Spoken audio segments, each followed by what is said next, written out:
I have a question about. Yeah. I'm also a good user of electronic money. So my question: you're introducing the electronic euro, as I know. Yeah. So Yeah. how can I? How can switching to an electronic currency help? Well, two things. Number one, it will be decided in October. So we are preparing the ground. We want to be ready. We want to be trained, but it will not be decided until October 23. Mhm. The reason I'm personally convinced that we have to move ahead is a situation like the one we are in now.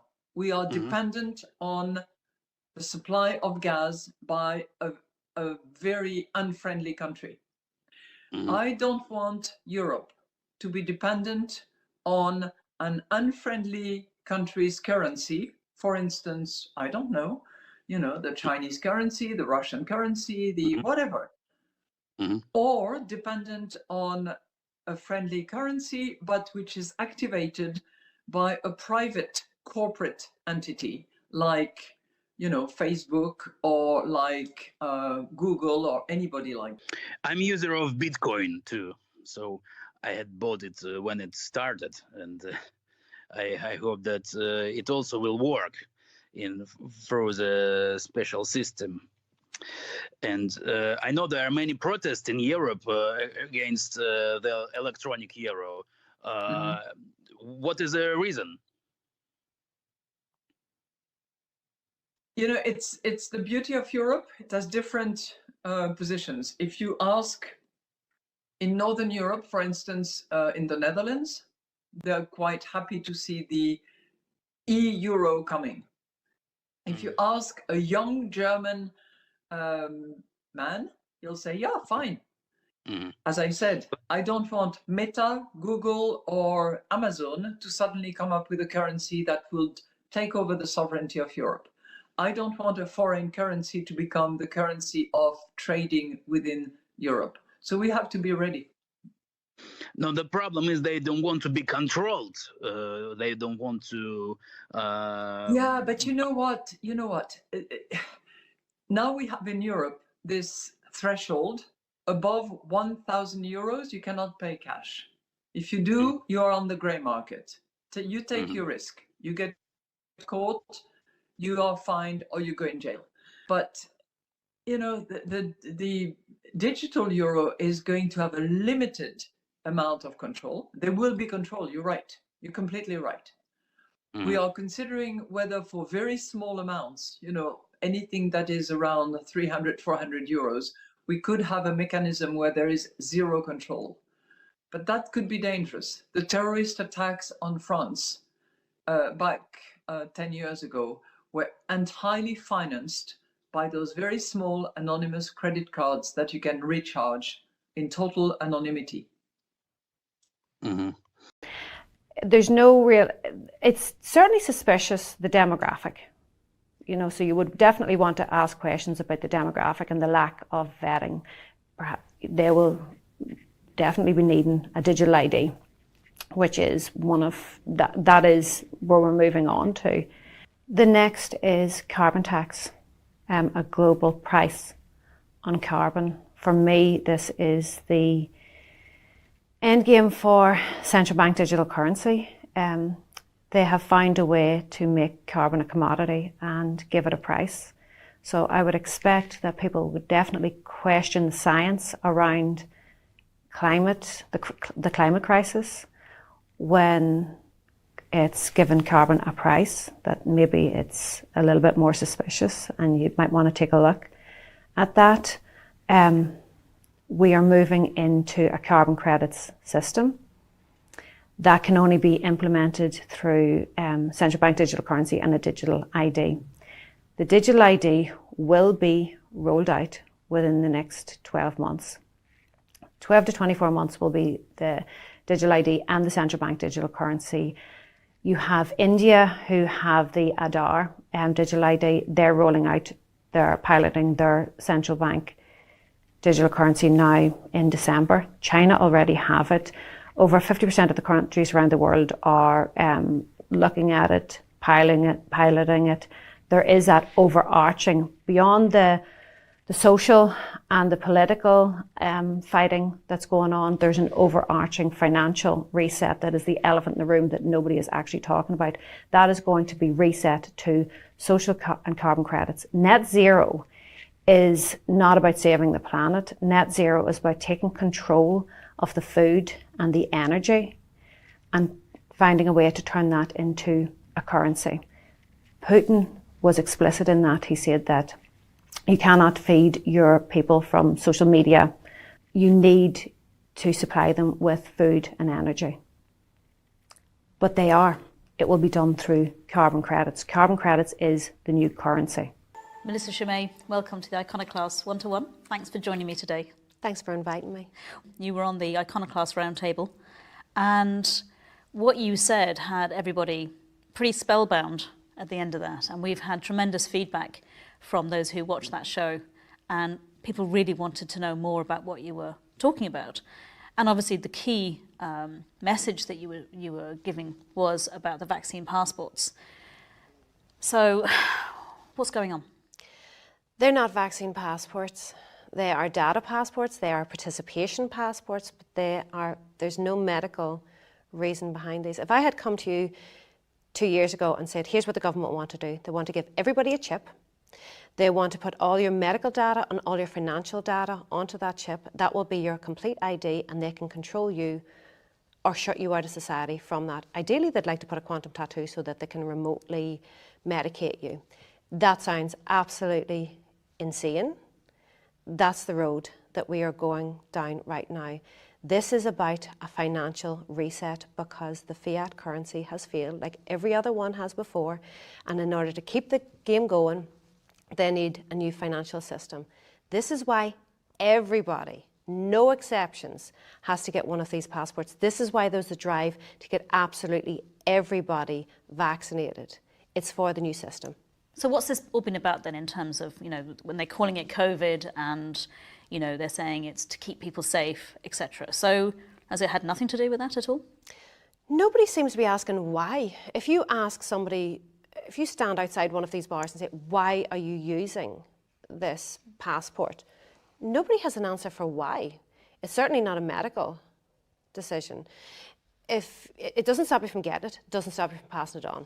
That has been, the CDC have come out with that, Bill Gates have come out with that, Fauci has come out with that, Boris Johnson have come out, they've all come out and announced that.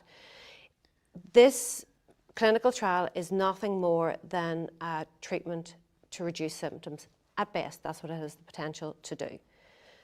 So why would you need a passport to get into somewhere? You would think that that would be linked to transmission, so that if taking part in this clinical trial stopped transmission, then there would be a logic behind that. But there's absolutely no data to support that. It's not about anything medical. This is an economic decision, not a medical decision. Not achieve its goals. First, I'm very happy. Leistungsfähige, resiliente Netze sind unverzichtbar, damit Daten überhaupt. We are talking about digitization in a time that we are facing in Germany, and what does this mean for resilience? We had the COVID certificates, and this is actually the digital, what the digital passports or identities can be built on. And across Europe, it actually functioned and it worked.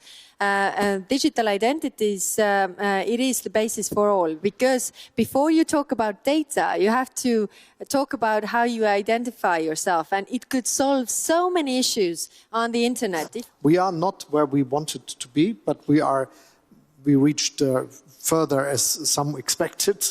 But doing it in your country shows that it is something that could be reached, and we are very much willing to do it. Many people are now looking at the very effective work of this German IRIS-T system, which is able to defend territory of Ukraine against missiles.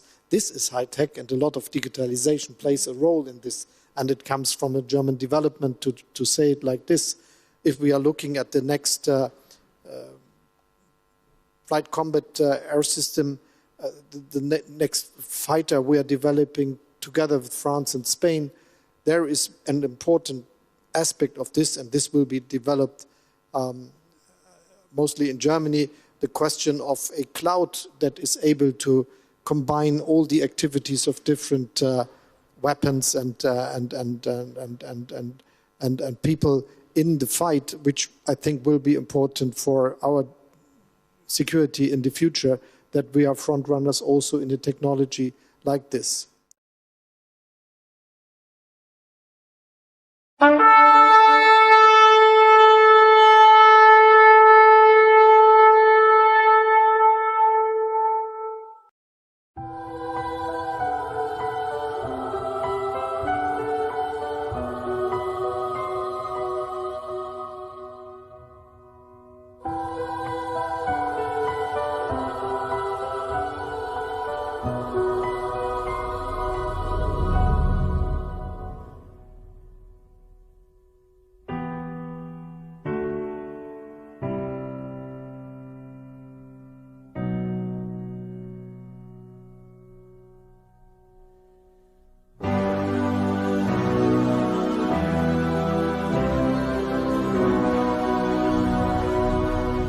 Die rechtlichen Voraussetzungen schaffen wir jetzt, indem die Möglichkeit der Verbindung Steuernummer und IBAN geschaffen wird. Das ist ein Schlüssel für die digitale Zukunft Deutschlands.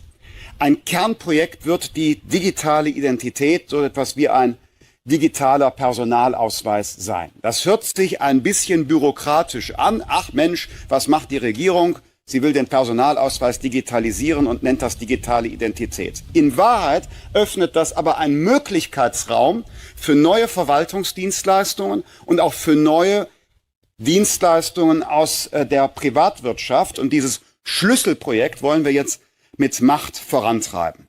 Und dann ist am Ende auch viel leichter als heute möglich, zum Beispiel eine beliebte Verwaltungsdienstleistung elektronisch abzubilden, nämlich die Steuererklärung. Da haben wir jetzt ja mit Elster schon eine ganze Reihe von Möglichkeiten, aber unser Ziel ist, dass am Ende dieser Legislaturperiode wir bei der digitalen Abgabe der Steuererklärung, um jetzt nur ein Beispiel zu nennen, wesentlich leichter vorangehen können, bis hin zur digitalen Belegführung. Und wer weiß, vielleicht sind wir sogar irgendwann so weit, dass man mit künstlicher Intelligenz sogar erkennt, was für ein Beleg das ist und der automatisch dann in die Steuererklärung eingeführt wird. There is no digital without chips. And the European need for chips will double in the next decade. And this is why we need to radically raise Europe's game on the development, production and use of this key technology. Europe is strong in some specific areas, such as, for example, the design of components for power electronics or chips for the automotive and manufacturing industries. Europe is the world's center for semiconductor research. And Europe is also very well positioned in terms of the materials and equipment that are needed to run large chip manufacturing plants. But Europe's global semiconductors market share is only 10%. And today, most of our supplies come from a handful of producers outside Europe. And this is a dependency and uncertainty we simply cannot afford.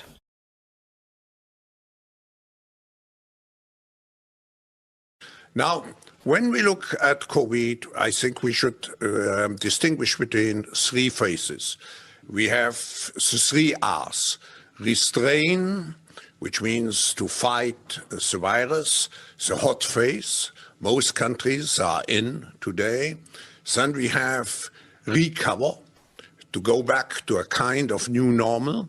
And finally, the reset, which means to define and to design the strategies which should lead us in the after-corona phase. What is the objective? What kind of world do we want to build? What do we know? What did we learn?